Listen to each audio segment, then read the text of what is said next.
Hello guys, welcome back to my video. അപ്പോൾ എന്തൊക്കെയുണ്ട് വിശേഷങ്ങൾ? എല്ലാവർക്കും സുഖമല്ലേ? ഇന്ന് നമുക്കൊരു ഗ്രീൻ പീസ് കറി ഉണ്ടാക്കിയാലോ?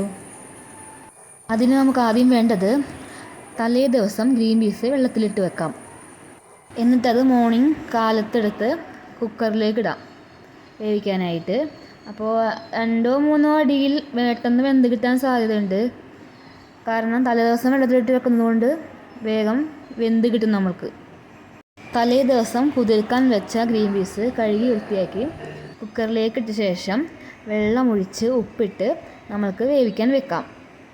അതിലേക്ക് അല്പം മഞ്ഞൾപ്പൊടിയും ചേർത്ത് കൊടുക്കണം.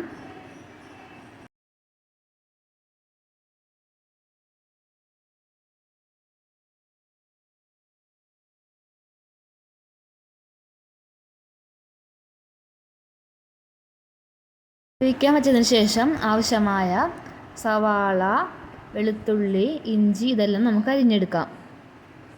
പച്ചമുളകും അരിഞ്ഞെടുക്കണം. ശേഷം ചട്ടി അടുപ്പത്ത് വെച്ച് ചൂടായതിന് ശേഷം വെളിച്ചെണ്ണ ഒഴിച്ച് കടുക് പൊട്ടിച്ചെടുക്കാം. അപ്പോൾ എല്ലായിടത്തും മഴയൊക്കെ എങ്ങനെ പോകുന്നു?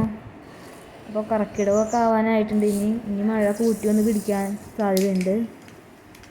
കടുക് പൊട്ടി വന്നതിന് ശേഷം അരിഞ്ഞു വെച്ച സവാള, പച്ചമുളക്, ഇഞ്ചി, വെളുത്തുള്ളി ഇതെല്ലാം അതിലേക്ക് ഇട്ട് കൊടുക്കാം.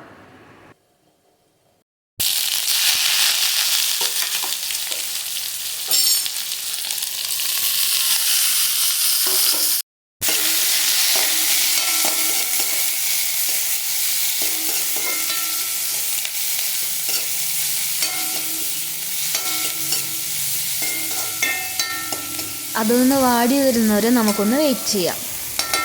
വാടിയതിന് ശേഷം അതിലേക്ക് വേപ്പില ഇട്ട് കൊടുക്കാം. അപ്പോൾ നന്നായിട്ടൊന്ന് വരണ്ട് വന്നിട്ടുണ്ട്. അപ്പം ഇനി അതിലേക്ക് പൊടികളൊക്കെ ചേർത്ത് കൊടുക്കാം. നമ്മൾക്ക് ആദ്യമായി തന്നെ മഞ്ഞൾപ്പൊടി ചേർത്ത് കൊടുക്കാം. പിന്നെ മല്ലിപ്പൊടി.